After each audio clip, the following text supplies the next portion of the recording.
What's good, my brothers? Back again. Uncle, what's up? Flat Cat turned back. Right, let's go. Right, so today I want to talk about a level of masculinity that's changed and what's brought about that change. And also what I'm going to touch on is three different types of people that I used to see growing up, where I found that I felt that I fit in to that equation, and how I feel that certain things have shifted since the days of when I was a teenager. So talking about like 15, 16 years ago. So we'll get into this one. And I'm going to start off by talking about something that I call masculinity talks, which is where I essentially interview different men. And some have been coaches, energy healers, mindset coaches, and stuff like that. Some could just be regular people. And I was speaking to a dude last week, I believe it was, and I asked him the question, what do you feel has changed in terms of masculinity and what is kind of known as modern masculinity? Now, the brother's from Jamaica, and I have a Jamaican background, so obviously hearing this I was quite intrigued to hear what you're going to say. So he said to me that he feels that in Jamaica, particularly to do with Britain, that the view of masculinity had become quite effeminate. And he said, he referenced David Beckham. And he said, around the kind of like time that David Beckham was like doing his thing. Now, David Beckham, you know, he was a great footballer, a fashion icon, all that kind of stuff. But he said around those kind of times, we're talking like mid-90s, a lot of things have kind of changed and sped up into what we see in this day and age now. Now, what I'm trying to say is, I don't think it's a case of it started with David Beckham, so we're not saying it's all on Becks, but a lot of things changed. I think about David Beckham used to do the Brill Cream adverts where he had, I don't know if it's like hair putty or whatever it was, like, but a lot of these like white boys would go out and buy the Brill Cream and try to do up the David Beckham hairstyle, all that kind of stuff, yeah? And whether it was the haircuts or the clothes and all that kind of stuff, it brought about something which then got called metrosexuality, where men were very much aware of their own grooming and taking care of themselves and making themselves look good. And it was not just the white boys that did that, because I think back when I was a younger, and the man then would start buying dats from the hair shop. The man then started to like copy like the American guys and like putting like waves in their hair, and you see the man then with like the wooden brush and trying to like constantly brushing their hair trying to get the waves. I was never on that. That was never my thing. But I'm thinking like that kind of era, it became more of a thing where male grooming took a lot of center stage in advertising and media and all that kind of stuff.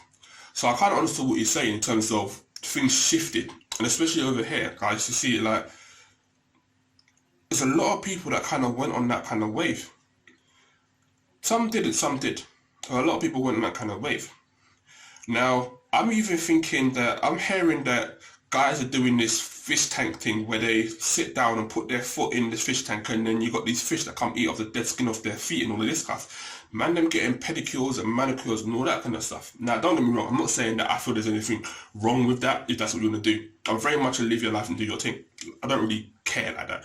Like, it's not that deep for me. But I'm thinking about where things kind of change in that sense. And then coming up, like, I try to revert back to who are the kind of people that did this kind of stuff. Now, for me, growing up as a kid, as a teenager, there were three types of people. You had the bad boys, which people will nowadays call like the roadman or the trappers, or like the ones that you're going to think, you know what, you're living a certain lifestyle that's going to either lead you to end up dead or in jail. But I also think back to, this is who like the girls wanted. Like, they wanted that dangerous guy, like they wanted the strongest guy, they wanted a guy that was like top of the food chain kind of guy.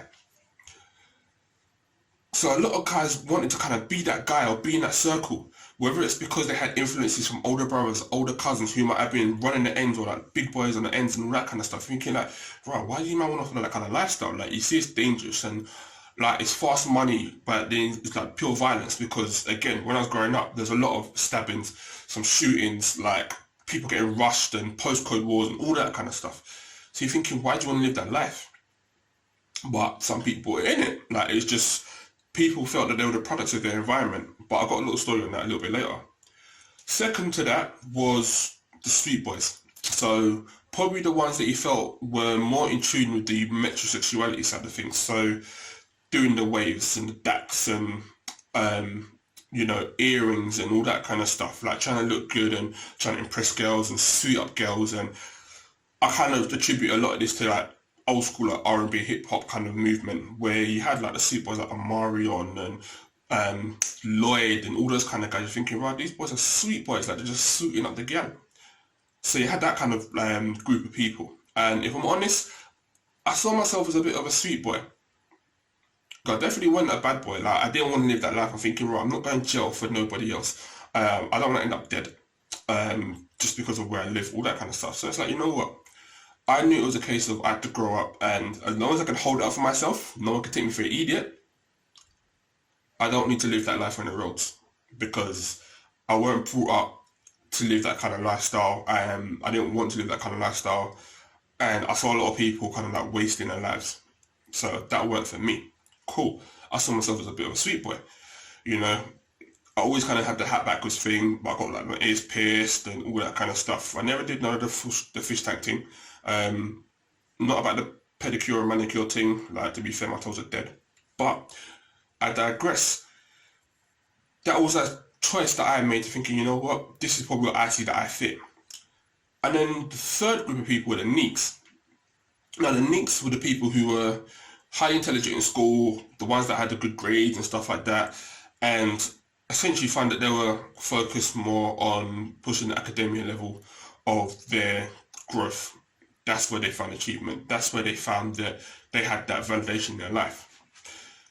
Again, nothing wrong with that. But I also say that in this day and age, being a Neek doesn't make you any less masculine, because I think that's an issue that a lot of people kind of had. You know what? I need to prove this alpha thing, and I need to be like top dog or top of the food chain, or I need to be hanging around like the strongest boys in school and all that kind of stuff. Like, I need to be like rolling with the baddest boys on ends, and if something happens to me, I can call up my man, and like all that stuff. Like, the Neeks weren't really into that, and you got to kind of commend them for that, because if they knew their lane, they kind of, you know, stayed in their lane. So it's cool. But being a Neek doesn't make it any less masculine, and that's something where I think a lot of people started to learn. But the one thing that I see that has changed nowadays with this change in modern masculinity, and it comes about thinking about people who are of high intellect. So the people you would have associated with the Neeks. In this day and age, what I'm starting to find is people using their level of intelligence to either talk down to people, or to demean people, or to shame people, because they use the attributes that they probably didn't have themselves, whether it's a case of physical strength, aggression, that sense of competition on a physical standpoint. They kind of switch that, and now they attribute it to things like what you could call toxic masculinity. I disagree with that in a lot of ways, and I kind of touched on this in one of the first couple of videos. I'm not going to go too deep into that. But essentially what I'm trying to say is, for those people who are academically advanced further than other people, yes, it doesn't take away from your masculinity that you're more in tune with your academic achievements, and whether it's your business achievements or your corporate job achievements and stuff like that. It doesn't take away from your masculinity. There are things that may do, but it's not that. Being smart is a good thing, and having that identity, you know who you are, and then you follow that path, that's also a good thing. And having that identity and knowing yourself, having that self-awareness, I think that's a good push forward to say, you know what, you're probably more in tune with who you're supposed to be than a lot of other people are. Especially when I think back to certain roadmen who were probably following a path that wasn't their own. It wasn't a path that they wanted to follow. Now, I can't remember the guy's name, but there is a guy who's a triathlete, and he's also a motivational speaker. He grew up in an environment where, I believe it was either his dad or his granddad was a gangster. His stepdad was a gangster, and he followed that lifestyle because that is what he knew. That was the environment he's in, the people that he grew up with and surrounded himself with. Now, I believe he was involved in a robbery, and when they're trying to get away, they're being chased by the police. They crashed, and when they crashed, I think it was one of his close friends or his best friend died. Obviously, he didn't die, got caught, went to jail, did his time. Whilst he was inside, he came to that realization of the people that he was around or made him do certain things or encouraged him to do certain things were only out for themselves. They're only out to get him to do things that makes them money. So essentially he was an employee of a system that he didn't even want to be a part of. And then being incarcerated, he made that decision. Like, he found that he had a love in terms of rowing. Like, he jumped on the rowing machine and started like mashing up bare like rowing records, like did like a rowing marathon and all sorts of things. And then he come out of that, and then he started training, and then he made that path to change his life and then become a triathlete. He's sponsored by Nike and all that kind of stuff. And he's speaking to young people, he's speaking to people coming out of prison, all that kind of stuff. Like, he's changed his life around, but he's following his own purpose. He found his identity and he's following his purpose.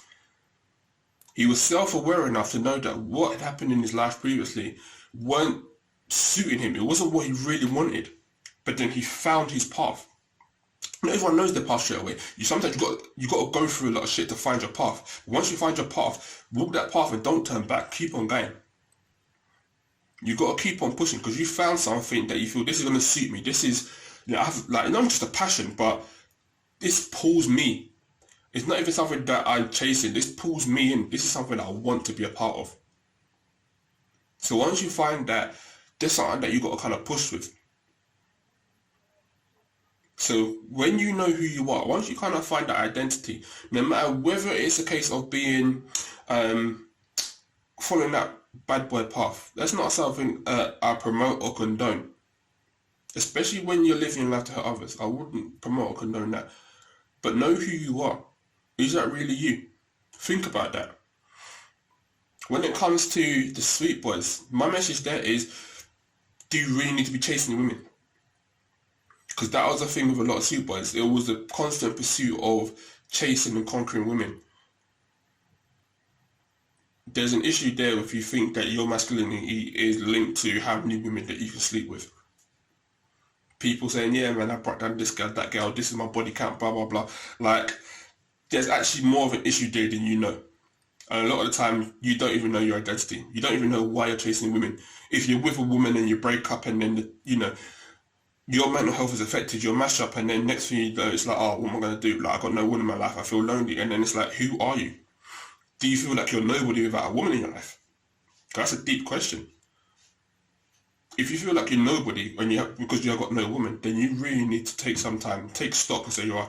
Like, you got to think about where you want your life to go.